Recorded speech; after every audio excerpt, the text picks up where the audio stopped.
Hello and welcome to the Warped Shelf. I'm Frank Duran. I'm Deshaun Vasquez.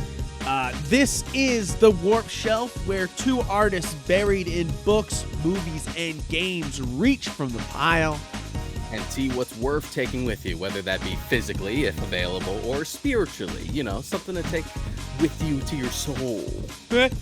or mentally, bringing it back to you. Guys, we're finally doing it. Everything, everywhere, all at once. Deshaun has been bugging me since the minute he saw this movie to see this movie. And after seeing it, I fucking know why. We say fuck on this show. It's almost as if I'm always right in my recommendations. No, he's never right. He's never right. Never once been right. No one ever give him the satisfaction of being right. Don't give me that power. Don't give him that power. But seriously, this is awesome. I was literally blown away. A short review right off the bat. I had a hard time not giving this a 10 out of 10.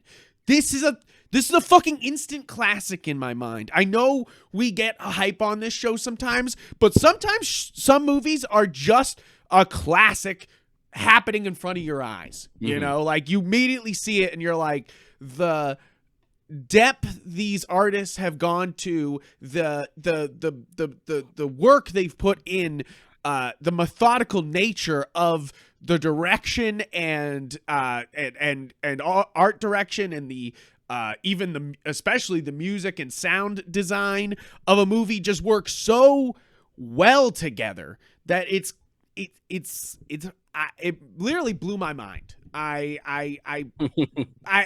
It's one of those things that I'm sitting there going, holy shit. The whole time, literally from the beginning, I texted Deshaun, wow, this is good. And then by the end, I was texting him.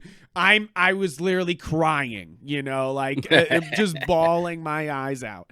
I went to go see it in theaters. I had first heard about it when, oddly enough, when I went to go see the Jujutsu Kaisen movie, they had a trailer for it. And I had heard rumblings about it, just that Daniels, the guys who made Swiss Army Man, are making a new movie with Michelle Yeoh. I'm like, it's gonna be weird. I'm like, yeah, okay. You're and like, well, anything from the guys who made Swiss Army Man is going to be weird. And then I saw the full trailer for it for the first time when I went to go see Jujutsu Kaisen 0, and I was just like, this looks fucking wild, and I'm into it.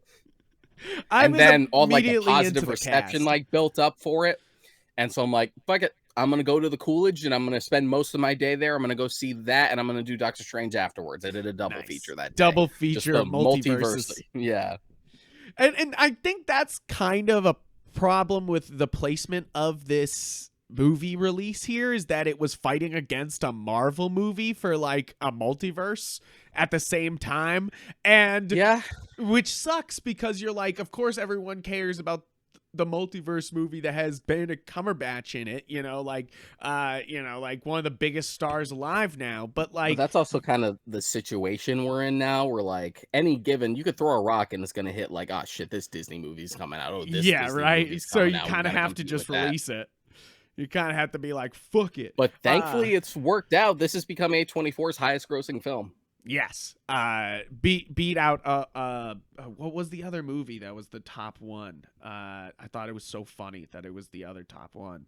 But besides the facts, this is the cast that immediately catches your eye. You watch that trailer, you see the trailer, you're on this podcast right now probably going, oh man, I saw the cast and I was like, yeah, sure. This cast is stacked, my friends.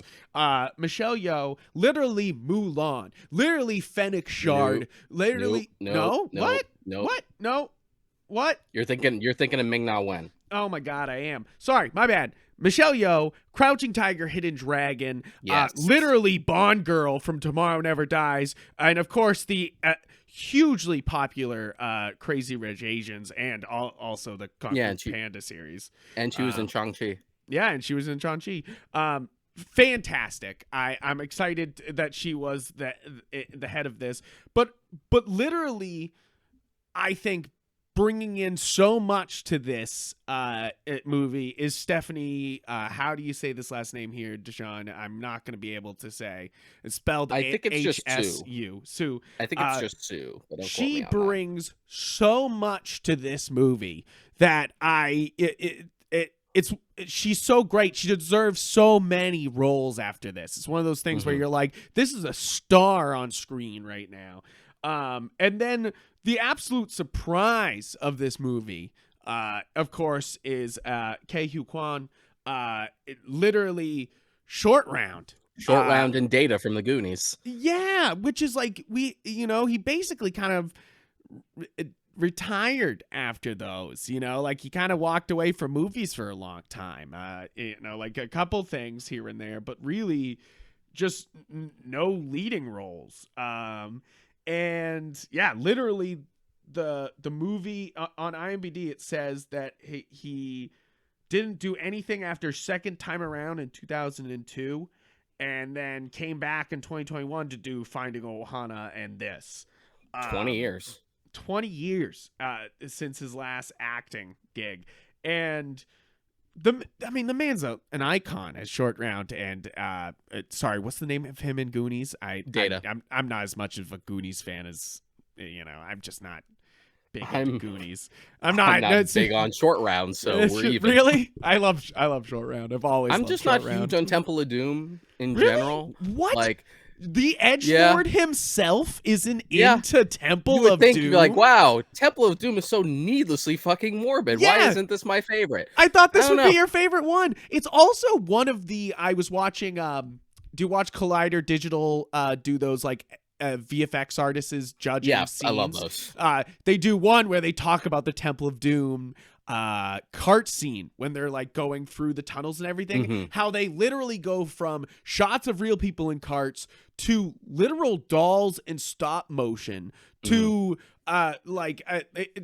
to 3D like face replacements. It's like kind of wild how much different formats they use to make that scene possible. So it's kind of like a little technical marvel too. It's well done, but it just reeks of just like, oh, look, guess who's going through a divorce. It's just got that energy the entire time, and it's I like morbid, but it's just needlessly morbid a lot of the time. I'm sorry, I never thought about that, but that's so what it is, isn't it? And it's so Stephen and George being like, we're single. I just don't find the general like premise and like adventure itself as interesting either, compared to like Raiders and Crusade. That's kind of my issues. Like, I have never said that I'm an Indiana Jones fan because I only like half of the movies. I like Raiders and I like Crusade. Oh man, I even have some soft spots for Crystal Skull, even though how bad I know it is. Like it's one of those things where I love Indy. I'm kind of excited for Indy 5. I'm not like, please give me Indy 5, but I am. But it's just excited like it's the Ark coming. of the Covenant, the Holy Grail, even like Crystal Skulls versus just like, go save these kids at it's temple or something, whatever. Right. I am a little worried that like Disney's learned the wrong lesson from Mandalorian, and is just gonna be like, so good plots are men saving little kids all the time. That's what, and feeling like father figures. That's what good plots are, right? Like, that's it. That's all we got. I'm worried about that. And if you're worried about that too, if you're like literally sitting here being like, I hate, the formulaic Hollywoodness of so many movies, this movie's fucking for you. Everything Everywhere All at Once is really for the people who all the time are like, oh, there's no original movies anymore. You're like, well, I fucking got something for you. This one's fucking wild. If you want to support like more in like original movies, like you're not really gonna find that for the most part in tentpole films. Like, you actually have to put in the work and maybe do some research and maybe check out like cult theaters. Like, not everyone's gonna have the Coolidge, but there are other places. Like, if you live in the South, you have like Alamo Draft Houses and stuff. Like, check out what's on the indie side, because that's where you're gonna get the experimental shit. Just like this and Crimes of the Future is not something I would see come out from Disney. Yeah, right. You're like, nope. To continue on the cast before we get into the plot, also James Hong as Gong Gong. acting legend, we literally. Like we always in love this James role. Hong. And if you're talking legends, you also got Jamie Lee Curtis in here in an absolutely like epic role. Like there's no other way to say it. It's like at first you're like, why is Sigourney Weaver here? And by the end of the movie, you were like, she was so perfect. You're like, good thing they brought in Jamie Lee Curtis for this. Like you're like, that's perfect. But then they also have Jenny Slate as Dog Mom. Which is super damn funny and like just an absolutely just great cast that seems to really gel and work well together. Like everything feels very authentic and real the entire time, and nothing feels very forced. So I really enjoyed that about this cast, is that like even though it's big, nothing feels like we're a big cast. How do we do this? Like it's just kind of gels, and you're like, perfect, beautiful. But so the plot of the movie, I think the plot of the movie is given away by the many different titles that it had overseas, which is super freaking funny. I wanted to bring that up as one of the weird things about this movie, is that in other languages, it goes by different titles. In mainland China, the title Shunfor, I'm not going to be able to say the Chinese, translates as in an instant the entire universe. In Hong Kong, the title is a play on words, which can be translated as mythical woman warrior saves the universe, or mythical woman warrior fucks up the universe. It's like they can swap out the word. It's like a double on time. Okay, it's like cool. It means the same thing. In Taiwan, is also a play on words, could be translated as either Mom's Multiple Universes, which I actually really love that title. MMM. Or so fucking many universes, which is also a great title. You're like, holy shit, the balls on these titles in other countries is kind of wild. And then the Chinese title, as seen in the movie's title card and posters, actually, and I'm not going to be able to say it, which is an idiom that roughly means wild and unrestrained imagination. Which is great summaries of this movie. I think that's the best summary of it, is that wild and unrestrained imagination. If you like, literally, it feels like these guys were just like breathing ideas, like just like coming up with things and putting them on screen, and it working and feeling well-rounded and complete. One of the absolute things that me and Deshaun talk about often, and is one of our points when we lower scores on movies, is pacing. Pacing is hard. Pacing is really hard. Sometimes you don't even know you're wasting the audience's time.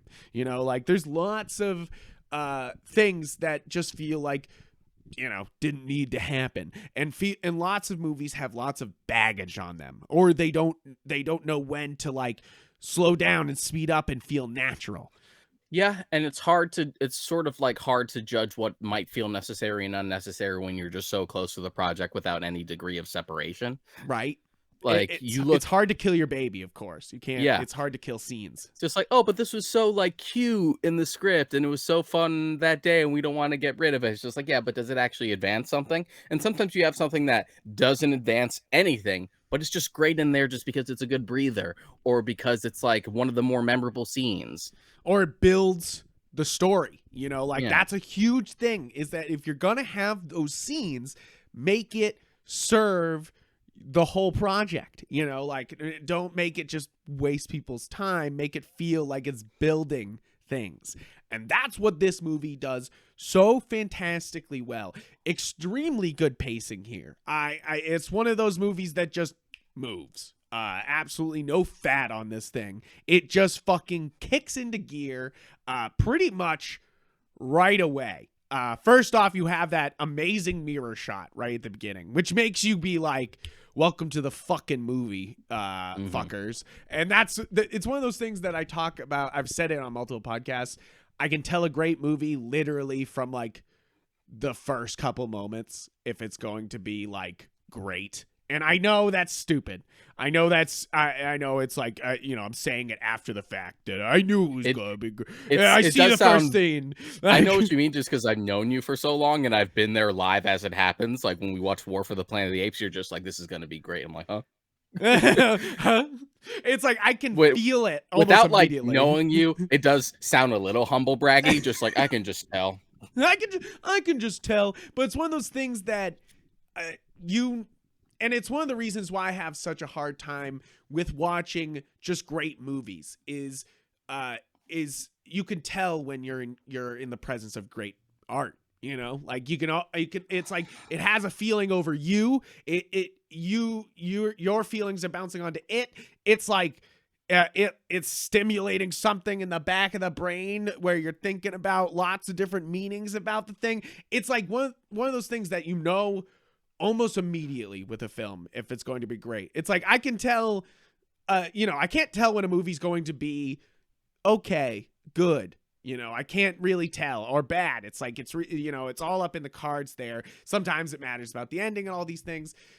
But when a great movie fucking comes on screen and has so much poise and deliberate action right from the get-go and is telling so much visually without saying anything, like this movie starts out with just the mirror shot, and like you can't hear the music that they're singing, which it turns out they actually cut it out of the movie because they couldn't get the rights to it, because of course there's the Barbie movie coming out, but they were going to use Barbie Girl as a main plot point in this movie as a big thing, but they couldn't get the music, so they're singing in that karaoke scene. And they actually shot scenes that pertain to this like Barbie Girl song, but they were singing Barbie Girl in that thing, and they cover it for like you can undress me anywhere for that line. That's what she's covering her mouth not to sing, is the line undress me everywhere, which just conveys so much about them in such a short little thing. And then the flip of the mirror, like they're already saying like we're playing with different dimensions and different views of people with the mirror, and then they're also saying that like look at look at what they were to what it is now, and you're like, and that's all in one fucking shot. And also like the most like Vegas sense of a mirror where you're just like looking at yourself. Oh, and then and how is it? Is it Raymond or Wayman? It starts with a W. I think it's Wayman. So Waymond, it's like, and then his face pops into the mirror that's in the back there. That shot, sorry, that gave me a cinematic boner, man. It just like immediately did that. We flipped from the mirror to her sitting at the table, and then Waymond comes into the shot and his face is in the mirror. I was just like, oh, like I was already cinematically busting in the first shot, and I was like, okay, never mind. This is going to be fantastic. And I wasn't wrong. This is it doesn't slow down with how deliberate it is, and it feels like every frame. And you can tell in a lot of movies every frame is very well thought out, but like of course they have to put a lot of work in to get hundreds of people to the same place at once to put these scenes together. Just some people put a lot of work into bad stuff. Sometimes that happens. But like how deliberate this movie is with everything it does is astounding, and I think that a lot of people will enjoy that a lot about this movie, is how good the direction is. Now, Deshaun, the problem is, of course, and I know it's kind of early in the review for this, but like, will this be up for Oscars? Because I think it fucking deserves it, especially in the directing category. If this doesn't win Best Directing of the Year or is not even nominated, I'll fucking flip a table, man. I'll kill some people. I'm just kidding. I think I'll flip a table, though. This is one of those movies that I came out of just being like, this could very easily be one of those movies that just no one fucking sees, which is why I was happy that like it's actually making a decent profit, and it's like it's doing real good numbers for A24. I'm like, okay, good, because this would just be another one to the palm, just like a really sad situation. Yes, with a movie with like this much like polish and love and like measuredness towards it. be like my favorite movie of the year so far. No one fucking saw it. No, That'd be very depressing. I But I'm with because you it's there like, too. This is my favorite of the year. Even with me going back and watching like old shit. And you know, I know all my Mobile Suit Gundam, and I fucking love my Mobile Suit Gundam. This is the fucking best thing I've seen all year. Maybe it might, for me, it's already on the list of like best of the decade. That is for the 2020s. You know, Mhm. or oh god, what a dirty fucking word to say. Sorry about that. But it's like that. I know that sounds crazy. I know that it's like you hear these good reviews and you don't want to live up to the hype. This lives up to the hype. It Yeah. really does. But as far as really like, does. I just think because a lot of people are actually talking about it, that yeah, it might get the attention enough to start getting like nominations. I hope so, because it's But also the most. It would be the most ridiculous movie to win or get nominations in a very long time, you know. And I think that it deserves it, you know, like for its wackiness. but Because we're also still only halfway through the year. So who yeah, knows right. what like So who knows? sucker punches could come? Who knows? Who What knows? other You never like know. historical biopic that the Academy can just slobber over? Yeah, right. They're like, what's Benedict Cumberbatch in this time? All right, give it, give it an award. It doesn't matter. I know Did I'm Meryl shitting Streep on do Benedict anything this year? Cumberbatch, but like he seems to be at the moment seems to be Oscar bait. You know, where they're just like, let's throw him in things to do Oscar bait. Other than he's also such a big name that's Doctor Strange just sold gangbusters. You know, like you're just like, all right. So let's talk a little bit about the plot here because it is quite interesting. How would you describe it, Deshaun? How would you describe this fucking movie's plot? Because it goes from being like family it opens struggling pretty domestically. to like, Yeah, so family struggling. It's like this Asian middle class family owns this laundromat that's like on the verge of like being seized because they can't afford to like pay their taxes or their property values, etc. And they're on like the edge of losing everything that they've built. And so it really no, it starts off with them going in to do their taxes, which I think is super important because it's one of those things that like is part of this is death and taxes being a constant in life, you know, like and it really does compel this story of them having to do their taxes, which is it turns up being an important plot point of this, you know, like of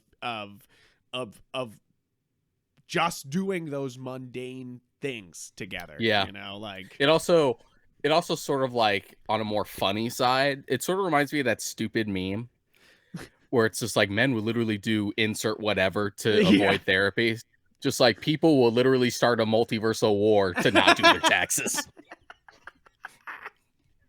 That's true. I was saying that the other day on I went on Off the Runner podcast and I was saying men will literally spend thousands of dollars in Gunpla and not go to therapy. Like, and I was like, yeah, that's fucking true. But it's so true though that in this is that like it is just like a huge like, okay, we got to avoid this bad situation, this bad like tax situation, even though it's something that everyone kind of has to do, you know, like they're just like, oh, we gotta get around this, you know, like, and it's quite wild that something so mundane leads to something this extraordinarily wild. Yeah. So you have Evelyn, like Michelle Yeoh's character, who's grown like very cynical and distant with her family. Like she's on the verge of like divorcing her husband. She has like this rocky relationship with her queer daughter. Yeah. Which and her also father. sort of made me which also sort of made me laugh because it's also like that meme with the test tube. Just for you specifically. It's just like, finally, mom stuff. It's true, and it's funny to hear that the original idea for this movie was to have Jackie Chan in the movie and the movie to be more of a dad film, you know, like it was gonna be him, and they felt like this plot worked better with a female protagonist, and I agree. I think that it's so like you said, finally mom stuff, you know, like you're just like mom's trying their bestest. You're just like, all right, Yeah, I just dig it. trying to hold this whole fucking thing together and just kind of coming away at the seams. Yeah, and you know, not in any healthy way, you know, like it just like No.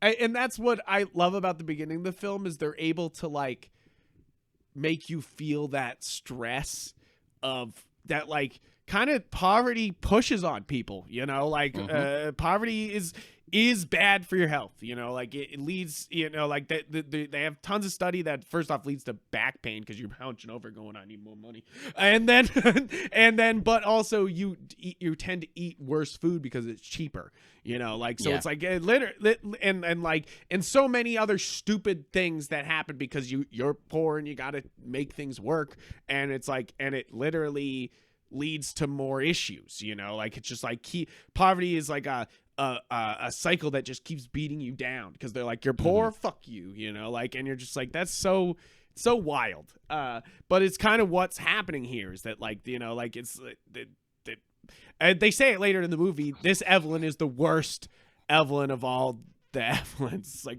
she hasn't done anything that she's kind of wanted to do, you know, like, and I think that's quite interesting, you know, like, is that we're dealing with it's a very like anime like story though, you know, like to be like the best of you, you know, like is in a way, you know, like it's very like be the best of yourself, you know, like do the best form of you, you know, like, and finding out that you're the worst of you.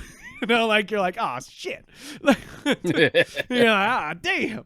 But it's like it also kind of makes what I loved about this movie is it's always kind of putting a mirror up to you, so you start thinking, you're like, am I the worst version of myself? You're like, wait a minute.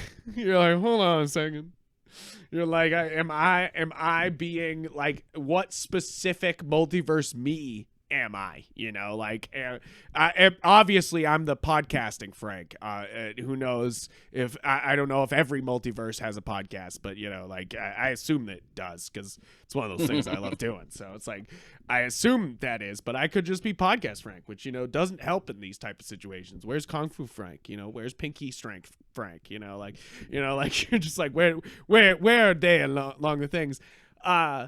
But we haven't even kind of talked about it, is like, is this kind of crazy plot of there is an alpha universe which has been fighting off this ancient evil that has been kind of destroying the entire universe, you know, like, or they assume is trying to destroy the entire universe, in a quest to find Evelyn's, you know, like, and you know, like find one that she kind of that we learn it is Joy, their daughter. So it's like this big actual family conflict instead of like this big universal thing, which is something that I think a lot of superhero films have not done right recently. A lot of the big bads aren't somebody personal, you know, where it's like, oh, we also have this conflict, you know, like it's just like, and I mean, that's some of the worst ones, you know, are, you know, early versions of the MCU, like Whiplash, where they're just like, yeah, I'm connected with you, and you're like, no, you're not, bro.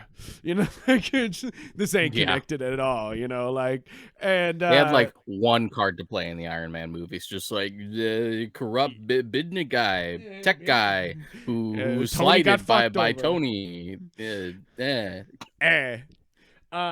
Exactly, and it's like I like this more personal villain, of course, more. It adds stakes to everything. Stakes are fucking important. I know we haven't fucking talked about that a lot in the show, but like a lot of great movies are just able to keep adding stakes so you're more invested and they don't push too far so it doesn't feel far-fetched. It's like they add just enough stakes so that way it, you know, it feels right instead of being like, there's no stakes here.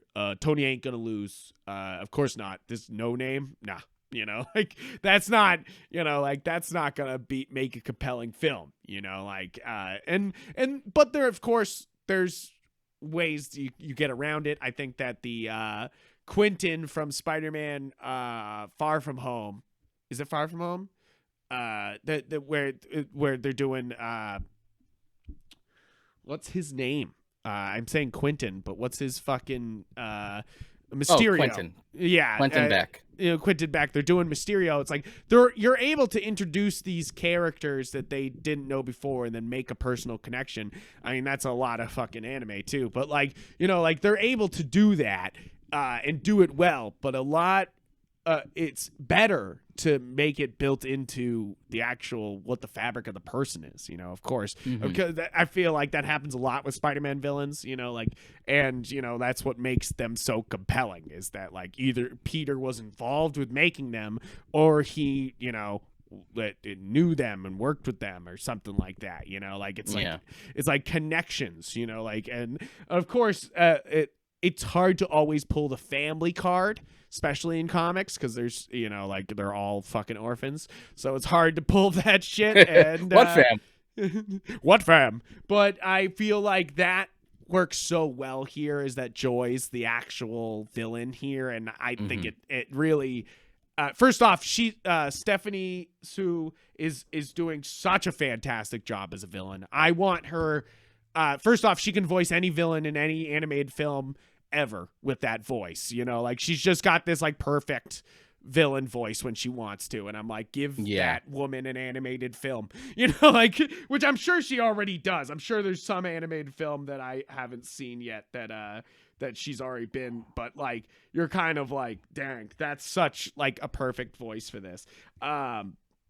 She is great in the reason why I love her is she's in Marvelous Miss Maisel, which I know you haven't jumped in on yet, Deshaun. No, but I've heard great things. I'm not opposed to it. It is so good. First off, direction-wise, extremely well done direction-wise. But it is like very Gilmore Girls because it's the same creator, where they are a mile a minute dialogue. So it is like woo, and that might not be everybody's thing, but it is. I love it. She was in Shang-Chi. Everyone was in Shang-Chi. That's so great. Everyone just worked together on Shang-Chi and then went, let's go do this one too. But no, she hasn't done any animated films yet, and I'm like kind of like, you gotta fucking do that. Get that girl an animated role. She's so good in this, and she's such a pleasant surprise. It's so good though, and I know we're going back to, but like how good Ki Hui Kwan is as Waymond, like frighteningly good. It's one of those things where you're like, this man's been out of acting for 20 fucking years. You're like, this man's a fucking professional. Like he is blowing me away with the variety of roles he was able to bring here. And literally that's why I fucking cried at the end, is when they brought up Waymond's way of fighting, and like it's kind of explained the googly eyes that have been everywhere, and explained how he kind of fights with kindness, that there's no reason to bring this this violence to each other, when really we're all looking to just be happy, which is kind of the main lesson of this movie, really, is like there is no reason for violence and hatred towards each other. We are all going through life, and and with some kindness, things can be better. We can all live our best lives with a little bit of kindness. And I was literally crying like a fucking baby, Deshaun. I was a fucking mess, dude. It's like I haven't cried that much in a movie in a very long time. I was literally just, as he explained that how he fights with kindness, I just bawled. And then them talking about first off, doing the scenes from those they were basically homaging those Chinese romance movies. What are they called? Shit.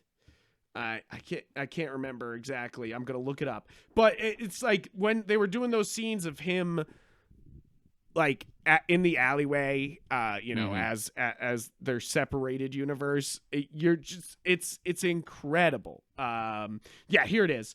They have the slow motion effects and the jittery stop motion and the color grading are in trying to show off in the mood for love. And In the mood for love. Okay, that's why I thought you were going with that. yes, Because it does have like that kind of vibe. That's a great movie. yes, yeah, it is a great movie. That was the thing. I was like, first off, there's a lot of great references in this movie, and that might be one that you're missing because you might have not seen In the Mood for Love. That's something that we were told to watch in film school, and I really enjoyed it. It's one of those ones that I recommend to everybody if you're looking for, a foreign romance movie, and that they're literally doing a direct reference to that is so awesome. I just love that. And the other references that they brought up, when she hits somebody with the pinky twice, they do the Smash Brothers critical hit noise, the ching, like it's like, it was so funny to hear it kind of like sped up. And also that Gong Gong's chair looks like the back of the DeLorean at the, when he comes through and he's Alpha Gong Gong, like you're like, what? That's it. My favorite thing about this movie is its lack of explanation a lot of the time too. It just like doesn't give a shit about explaining things sometimes. Which is great because there's this fine line between like suspension of disbelief and just nitpicking things for the sake of nitpicking things. And we're kind of in like this, we're still sort of in like this weird like CinemaSin style internet culture as it pertains to consuming art, where we just want to like find the flaws, minor or major, in something, as opposed to actually just absorbing it for what it is. Fuck the plot hole if it's not that big. And it's one of those movies that if you didn't already know it, didn't give a fuck, the Ratatouille stuff is Ratatouille shit had me laughing, dude. That on the floor so laughing. ridiculous. So funny because it's like, it starts off as a good joke that she can't remember it's a rat instead of and you're like laughing because you're like, they can't say ratatouille, so they're doing Ratatouille, and like and then like everyone is taking that as the allegory for what's happening to them. They're like, did he Ratatouille me? Waymond asks at one point, he's like, did I just get Ratatouille'd? And then that, of course, that with, if you've thought of it, it's a universe, is that we see her in the Ratatouille universe later on. And it's one of those things that, unlike Ugly Sonic, which we were like, why are they bringing back this joke? Please stop. Like, it could have just stopped at the first one. When they kept just like bringing back Ratatouille and like making it part of the plot, I just kept laughing. And I was yep, this is amazing. I felt the same way about the hot dog hands, where it's just like, okay, it was funny the first time. Now it's here to the point where it's just awkward and no longer funny. And then it's been here just long enough that it's funny again. And like, how fucking disturbing was the hot dog hands shooting out mustard and ketchup into each other's mouths? I was like, no, like, this is gonna awaken something in someone. I was like, no, please, yeah, right. You're like, hell no, this is somebody's weird fetish. Fuck this. You just can't fucking invent a fetish, guys. They really leaned into it too, even doing the 2001 Odyssey reference of like the hot dog hands having the advantage over the normal hands. It's hilarious. And they said that the director played the trumpet during that part, and he literally only played trumpet when he was a kid, like I did, and just literally gave it a shot and played it for that scene. And you're just like, perfect. I love it. Like, so it's like sort of not right, and I love that kind of like little bit of the artist in the piece, I love that. You're just like, those little details you wouldn't know, and when you hear it, you're like, that's perfect. Like, also in those scenes, whenever there's like a string instrument or something that would be played with the hands, of course they show you her playing the piano with her feet, but like you can hear in the background music that like the violins are kind of weird sounding because they can't play the wind instruments in that universe. You're like, that's such crazy like thought into it. And of course it means like it's kind of diegetic, which is like really cool. I was like, that's awesome. Or no, it's not diegetic. God damn it. I feel like that is a decent segue to talk about just how well done both like the action scenes are done Oh, and just how all the effects are so good. so number one thing you need to know about this movie is they say that there was only a VFX team of 9 people, that including the 2 directors. So they worked on special effects, who made everything in this movie. Guys, we're talking a fucking movie that's gorgeous. Like, I literally like so many good special effects that like I can't see through. And then you're talking about movies like Black Widow where you're like the green screen's bad, you know, like, and like so and like and so many other movies where you're like that didn't look so good. I never thought during this movie something didn't look great, you know, like everything looked so good the entire time, and it's And so then well I feel done. like even when it didn't, it was intentional. Yes, Like the of course. Raccacoonie bit looks cheesy, but that's the joke.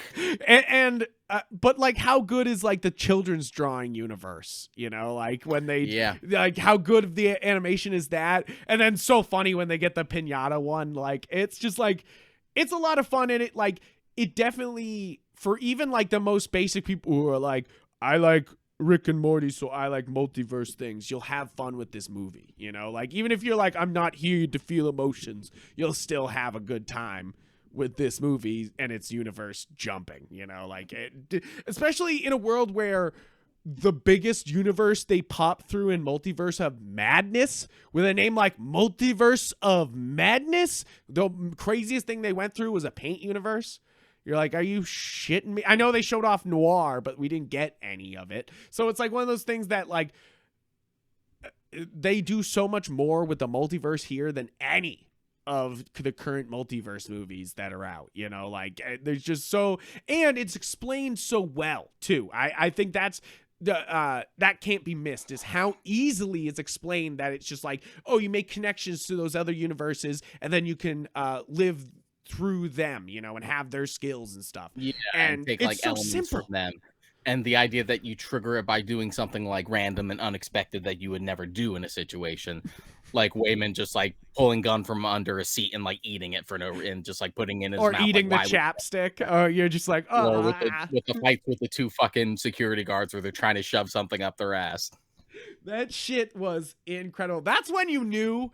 You were like, you know, you always were like, oh yes, this is the Swiss Army directors, you know, but that's the moment you were like, this is the Swiss Army directors, you know, Swiss Army guy directors. You're like, yep, weird butt stuff. Yep, this is exactly the same directors. You're like, but when you're saying action, he's so right. We've said it. I say it all the time, that all action movies are competing against every action movie. And for this one to kind of like astound you when you watch it, you know, like with how good the action is the entire time. And stuff in the same way that technology escalates, like choreography and like action set pieces and scale and polish all tend to like get better and top one another. Like we got a good example of this when we talked about the new Matrix film.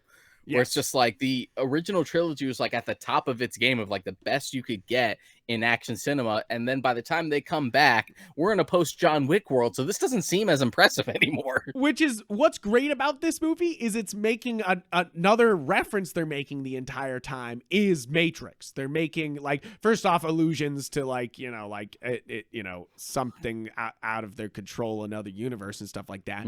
But they are doing a direct reference with the office scenes and them crouching around and like hiding through the cubicles. It's literally, that's the scene from the Matrix, and that's a lot of this movie.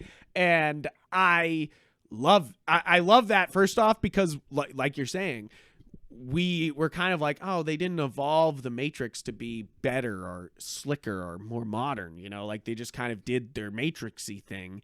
And it's not the same anymore. Here, they're able to be like, here we're doing the Matrixy thing, and we're still able to like level up the action here and do something you've never seen before, you know? Like the whole fucking fanny pack fight scene is incredible. It's just amazing. I have no other words for it. I love that scene. It's so well done and so damn cool and so well shot. I was like, this is incredible. I love this. And of course, it being short round, you're like, yep, amazing. I love this. This is so good.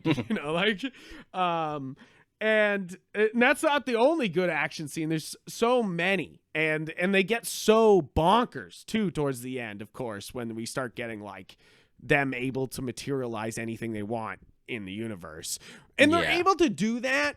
And I know I haven't seen Free Guy yet, and I know he's able to do that in the movie, and it's just like this triumphant moment. They're able to not make that here, like they're not able to just be like, look, they can do whatever they want now, so it's this big triumphant moment. They just make it part of what's going on, like it's not like this big focus of Ryan Reynolds breaking out the Captain America shield, and getting other powers. It's like, no, it's just part of what's going on here, like it serves the story, which is ultimately the most important part. It's like you can have fun with the multiverses, but to like keep it to serving the story and serving the plot is the most important, and what really makes this such a clean package, is that nothing's wasted, even though it's absolutely batshit crazy. I love that I've consumed 2 properties that have involved an everything bagel that is a bagel that is literally everything in it. I know. I'm like, what? The first was the Unsleeping City, the Dimension 20 campaign, because there's a literal item called the bagel of everything, where it's like you consume it and you become one with the universe because it literally has everything in it. So the fact that there was also an everything bagel here was very funny to me.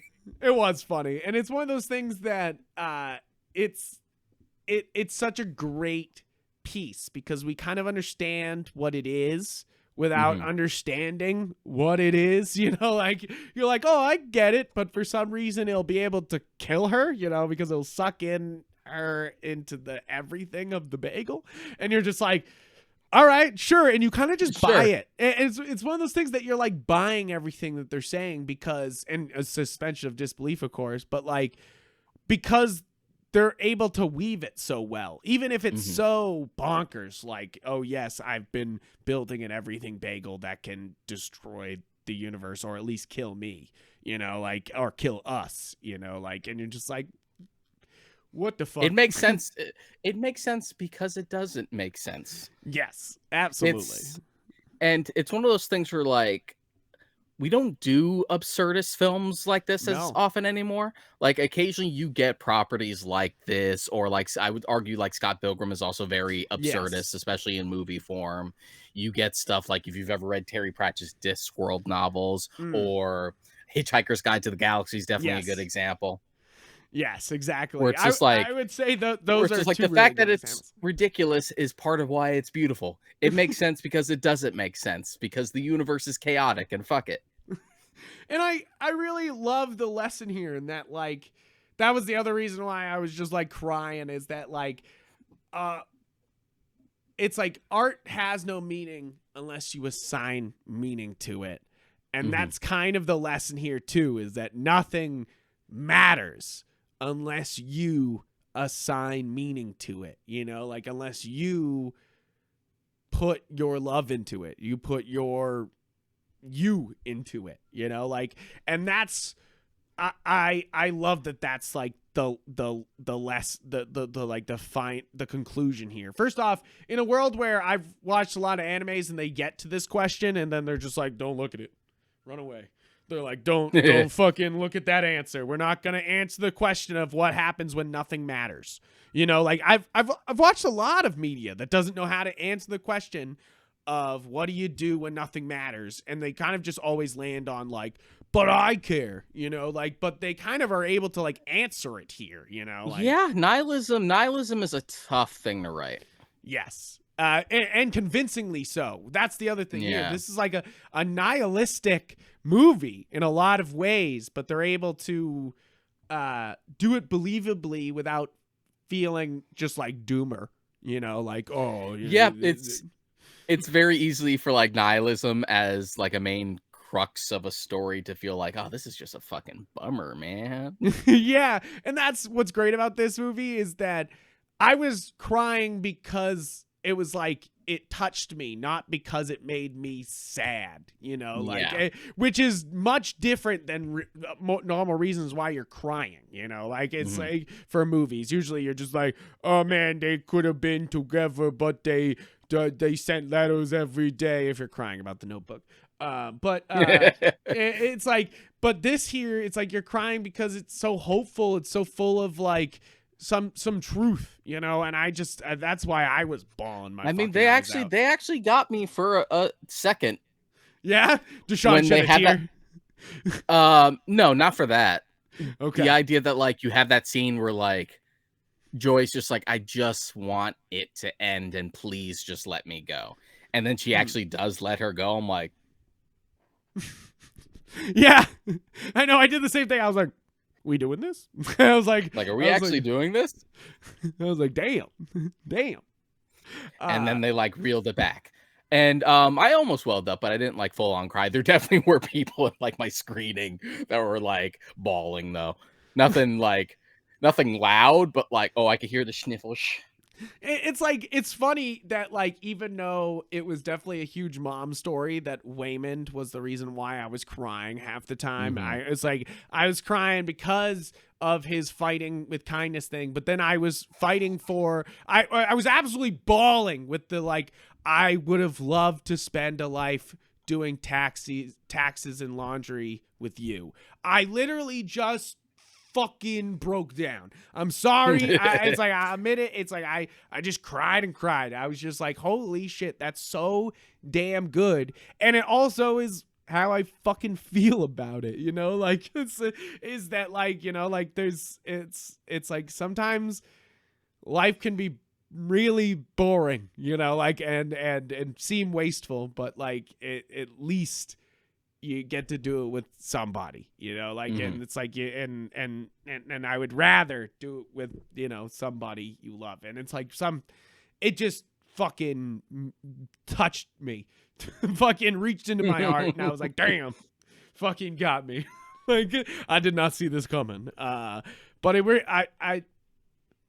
that's why I know I bring up that sometimes it wells up some tears in me, but this was like, I was straight up crying, like straight up. I don't know if I would have done well in the theaters. People would have been like, that boy crying over there. And I'm like,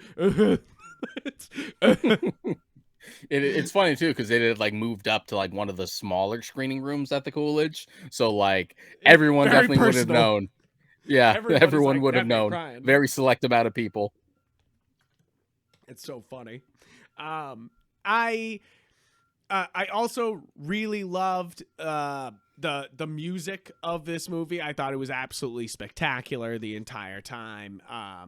And really, sorry, I'm hearing I think it's just a truck backing up outside. Nothing fucking serious. It's always some Amazon or something. I also really loved just the little, I know we've already talked about little touches, but like it's the stuff that'll make you guys appreciate a movie, like you'll be like, oh, I didn't pick up on that. One of the little touches I loved was when we are looking at Evelyn's life, they show real footage of the Crazy Rich Asian premiere, like cause yeah, it's like, and like that like little touch is so great, like you're like, oh, that's awesome, like just like you're like, that's perfect, it works so well in what we're doing in art. It seems to like tie the actor in even closer, like it's just like it seems to like tie it all together, and you're like, damn. And I also I think we were talking about the action, and one of my favorite things about the action that they were able to do, especially the end scene, was able to like do those great transitions to them being happy, like they were able to like do those transitions so well that nothing felt clunky. It just felt like it was such a smooth sequence of events all running together. Yeah. and it's amazing. And then you also have the pinky fingers thing, which like it's hard to do super strength, guys. It's fucking hard to do super strength. It's like everyone's gonna fucking complain. All the Zack Snyder movies, it's like they do super strength so well, and then people still fucking complained. So to do the pinkies and they do it so well, it just works so seamlessly is so much fun here. Like the strong pinkies is so fucking funny and so well done too. Like the action it's able to be wacky without feeling cartoonish, I guess is that's not the right word, because I respect cartoons and I'm not saying that they're lesser. I do get what you mean though. Yeah. It's like, despite how ridiculous it is, it's somehow grounded. Yeah, you're like, how they keep doing this? Like you're like, how they keep this, like, and I think it comes with what the setting they're doing too, is that the entire thing takes place in the IRS tax building, which I thought was great. And also other than of course when they're flashing about and they're like at home and stuff like that, but most of it is in the IRS building, which is like, I love that because it first off gives you that Matrix feel, but also a little bit Die Hard-ish, a little bit, like of being chased down. So it's like another reference. Yeah, like a big corporate location where you can't go anywhere. Yeah, but it leads to like just the craziest action sequences, like absolutely bonkers shit. And you're just like, holy crap. Mostly though, I want to say that I was ready to watch this movie literally again right after it finished. I was really like, after it finished, I was like, I could put that on right now. I was like, I own it now, so I should just do it again. I assume Mary wasn't home when you were watching it? No, but she was she says she's down to watch it, and I was kind of like, it was like 10 o'clock last night, and I was like, I know it's too late to put it on, but we could put it on. I was like, nah, we'll watch it. We'll watch it. We own it now. We'll watch it later. But it's like, I think she'll love it, and I think anybody will love it. Really, this is a really well done movie. Is really it. Is that if we come down to it, this is so well put together with such forethought and deliberateness, and really everyone performing at the top of their games. Top action, top music, top sound design, sound editing, fantastic direction. Everybody's doing a great job acting in it. Even like one of my favorite touches of the movie is that everybody that they fight later on has been in the movie already at some point. Like it's such like this little nice touch that they do, is that like all the people that they fight, only a few they haven't. You've seen every single person before. They've been in the background at some point. So it's a movie that kind of begs to be watched again because you've missed details. There'll definitely be stuff to pick up on. Absolutely. So I'm down to rewatch. I was rewatching a little bit of it before the episode started. I'll throw on the first 20 minutes again. I love its heart. I love its sense of humor, whether it's like overly silly like the butt stuff, or whether it's like kind of morbid, like fucking Jenny Slate fighting with the dog on the leash. I thought was the funniest shit in the world. I was like, holy shit. My favorite thing about that scene is they definitely shot it like, if just in case we need to cut this, like, because it doesn't affect anything really. You're like, they could have cut this scene, but it's so damn funny. There's no way you couldn't, like, it's so wild. And I was waiting for like the ohs and the ahs, because we as human beings, especially in movies, just like value dogs more than human lives. So anytime something bad happens to a dog, like, I sort of revel at it just because people get so sensitive about it. Especially because I'm more of a cat guy, and like we treat cats like shit in movies all the time, and no one cares. You're like, what the fuck? This is some fucked up shit. And I thought that was pretty wild. I'm sure that's something that they showed to the test audience is like, so what do you, was that good? Or was that, it was that fun. too much? It was funny, right? It was fun. Come on. It was funny, right? Come on. But I also I'm a big Jenny Slate fan, so that was like such a great like I feel like it's this movie, like I was like, fuck yes. I feel like we haven't done enough with Jenny Slate. No, she is working. That's the thing, is if you gotta like, you got to see these like little things she's been doing, you know, like that's the great Yeah, part about Jenny Slate. that's She's the been thing, doing but all it's just these like other one of those work. things where, and it's not to knock that in the same way of like all of Robert Pattinson stuff post Twilight before the Batman, where he was moving into more indie stuff where he's great in, but it's just one of those things where like you almost feel like they just should get more credit. You know what I mean? I mean, yes. First off, Jenny Slate is a Massachusetts resident, so that's always, I love seeing somebody from Mass, you know, being lifted up. And then, of course, she's Tammy in the Bob's Burgers movies and show, and you're just like, fantastic.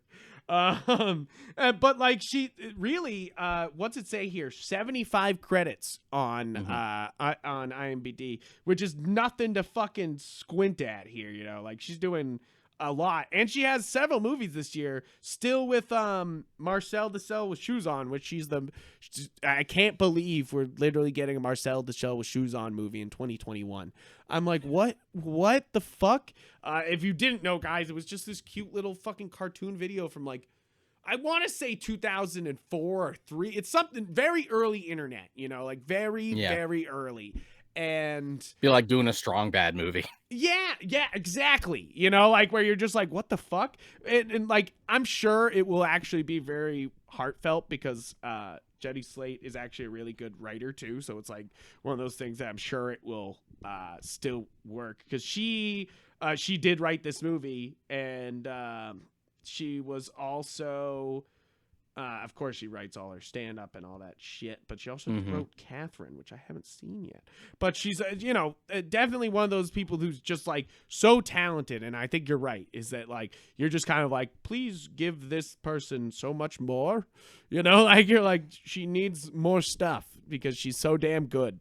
And, I mean, I see her all the time in Bob's Burgers, but you haven't seen that yet. Which, by the way, quick review of the Bob's Burgers movie, which I saw opening night, and we're not going to do an episode about it because Sean doesn't care. So, quick review.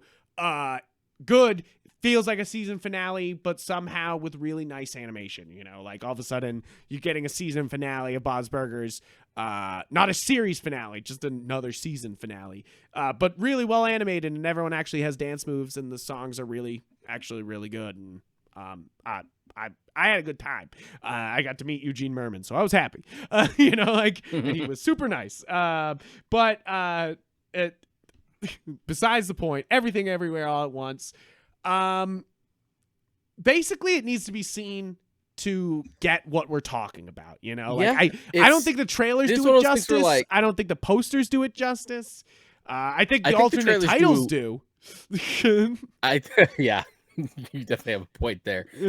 I do think the trailers do a good job of marketing it in the sense that like, ooh, this seems weird and out there, but also interesting and different. And at least it doesn't, I don't feel like it misrepresents what we actually get. It just only shows you a little bit. It gives you a little sample. Yes, which I enjoy. Of course, I don't want trailers spoiling shit. I really don't care for that. It's like, show me parts of the movie, not the whole thing, please. I mean, it's gotten to the point where like the blockbuster stuff where I'll watch the first official trailer, maybe the second one, and then fucking dip. Yeah, you're like none of your final trailer shit, none of like the million TV what spots. Cracks me up is when they do final trailers like 3 months before the movie comes out. I'm like, you're lying to us. You're gonna put out like 4 trailers in the release week. Like, what are you even talking about? A final trailer? Fuck out of here. You know, like. You're like you want to be filling up those most of the time those movies want to be filling up those like geek headlines, so they will release trailers every couple days before a movie comes out just to like keep it in the headlines so people are fucking thinking about it, you know, like, and you're like, come on. But it's just such a fun, heartfelt, like absurdist little adventure, just with a bunch of scale but like a bunch of heart in the middle of it. I think the perfect summation of it is that line that Evelyn says to Joy, where it's just like, I could be anywhere in any one of these universes and I just want to be here with you right now. Yeah. So heartwarming, so full of heart, so it feels very personal, you know, like there's little things like Gong Gong doesn't speak the same Chinese as her daughter and Wayman do. You know, they one's speaking Cantonese and the other one's speaking Mandarin. Mandarin. So it's like you can see like the class differences there, you know, like or the supposed class differences that you can see there, and but then also she keeps that like miscommunication going with her daughter, where she's speaking Chinese and English with her at all times, and her daughter only speaks back to her in English and broken Chinese, you know, like, so you're just like, it's one of those things that like they're all just miscommunicating with each other, and I feel like that's the real heart there, is that they take the generational divide and make it multiversal, and it's really it feels so personal, so attached, so you can like see the artist standing there, those two guys, the two Daniels standing there being like, here's something from us, you know, like, and yeah, I think just that's like important. the general upbringing and like just like the bluntness of that culture sometimes. Yes, you're like, okay, you can't that's not Hollywood faked, you know, like a lot of what they were Yeah. doing there, you know, you're just like, you're like, this is all very real. This has actually happened to somebody, you know, like sort of things, when it's like the family situations, you're like, yep, this feels like somebody lived through this, you know, like, and that's what's so great about this movie, is it feels like it's very humanist and can touch on things. I'm literally sitting here being like, this is one of the greatest movies I've seen in recent times. I highly recommend it to you guys. 10 out of 10 for me. Gets the pre-order fucking assignment rating wise. If you don't know, we do a rating system on the Warp Shelf for things that are going to be physical, or, you know, it's physical in your mind, maybe. Yeah, because not all things we talk about will get physical release. media. I like, know I'm not really. Obi-Wan will. I heard that recently. They're gonna do a physical of Obi-Wan, which I thought was funny. I was like, okay, do it up. Yeah, because I don't think they've done physical for like most of the other things. Most of the Disney Plus ones, they're like, fuck you. You want physical media of our Disney Plus shows? Get out of here. Other than Mandalorian, they're like, buy this 3-season collection, please, or 2-season collection. Here it is. It's at Walmart. Yeah. It's super cheap. And I was like, I'm not buying that. But even though I love Mando, I'm like, I'm not buying your weird things here. But besides the point, this is we do the rating system of pre-order, get it on sale, and nope. So only 4 options. So not a very large scale, but I feel like conveys our exact emotions on this. Yeah. And for me, it's a pre-order. I mean, I already did. I watch it as soon as possible. Yes, I bought it for $20 now. You can buy it $20 on Google TV or Amazon. And the physical release and the 4K release will be in July 5th, I believe, is the date of that. And I'm like waiting for it, because A24 likes to do nice editions of their stuff like on their own website. So I'm kind of waiting past like the initial release to see if they do a nicer version first. See, that should be we should include that in the rating somewhere. Get special edition, you know, like it's like a more limited edition. Above pre-ordering it. It's like, no, I hold this in such high regard, I will wait for a really nice version of it. We should probably change that up then. So we got like, get the special edition, pre-order it, get it on sale, and nope. Which I would say this is a either pre-order it or get it on special edition. Like, see it now. Deshaun's right. I've been looking see it at now. Like every couple of days, I'm like, okay, any news on like a edition or like a steelbook or something? Yeah, give me some Criterion, please. That'd be great. But I hope my version gets upgraded to 4K when that comes around, is basically my thought process. Because like, it looks great on my TV. It looked awesome. The sound design was actually really great. It came out really well in my speakers at home, and I was kind of impressed. But like, I want that 4K version. I'm like, give me that even sharper version, bro. Yep, I have a PS5 now, so I have a 4K Blu-ray player by extension. Ooh. And man, was it nice to pop the Batman in? Oh man, you were on like, 4K. Oh, here it is. It's even better. So like now, like going forward, unless it's not available on 4K, I'll just like shift to 4K.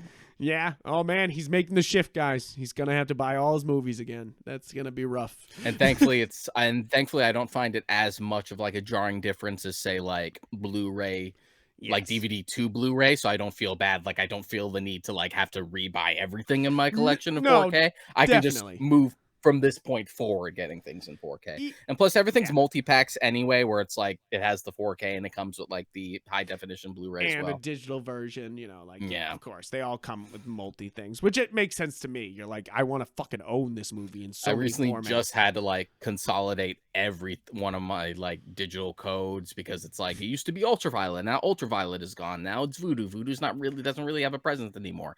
Now it's movies everywhere. Thankfully, they had a process where you could like transfer everything to one hub, and I like did that like a couple weeks ago. Yeah, you're like, just like nope, here, now it's all in one spot. Jeez, Jesus, that's so funny. That's why I stick with buying things, like getting the digital codes for the Google store. You know, like I'm just like, nope, I want a digital code that works on the Google store, so I know I'll have it forever moving forward with my Google account, you know. What's nice about the Movies Anywhere thing though is that you can link it to several accounts, so it's like it literally is Movies Anywhere. Nice. Like it's here on the Vudu account, it's here if you go to Prime, it's here if you go to Google, it's here if you go to there. That's nice. That's really so you don't nice. have to go to like one place. So you're like, it'll be on pretty much all the services you have. Nice. That's good. It's better than what Funimation does, where they're like, it's on Funimation. You can only go there. That's it. That's where the digital release will be, and you got to watch it on there. And you're like, but don't make me. Oh damn! We just merged with Crunchyroll. It's a shame that we probably won't exist soon.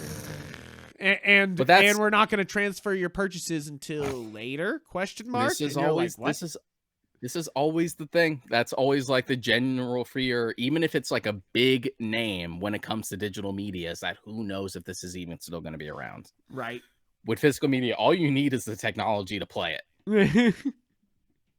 It's true. And I mean, and with like, you know, Netflix taking some hits here, it's like, even if you think the digital version is okay, you don't need to own it physically.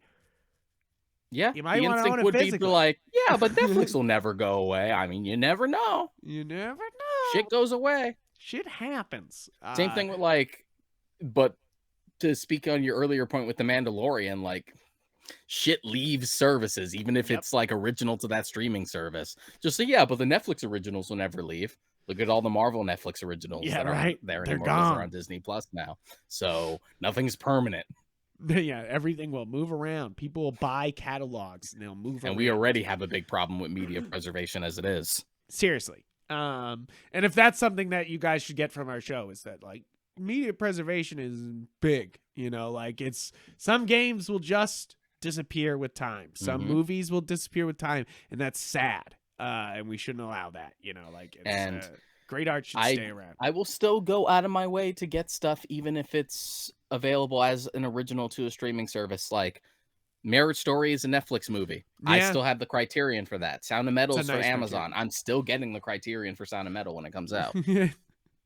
Right? Because you never know. You never know. And you might as well support the artists, you know, there in those aspects.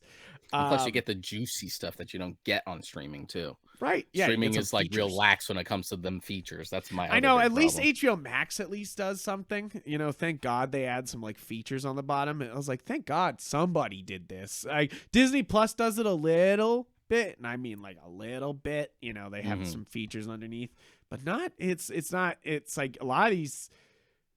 It's like weird because you'd want people to stay on your platform watching content about the content they liked, and for some reason this seems like a foreign concept to fucking streaming services. You're like, what the fuck? I want to know how the sausage gets made, goddammit. Give me your featurettes. Give me your commentary tracks.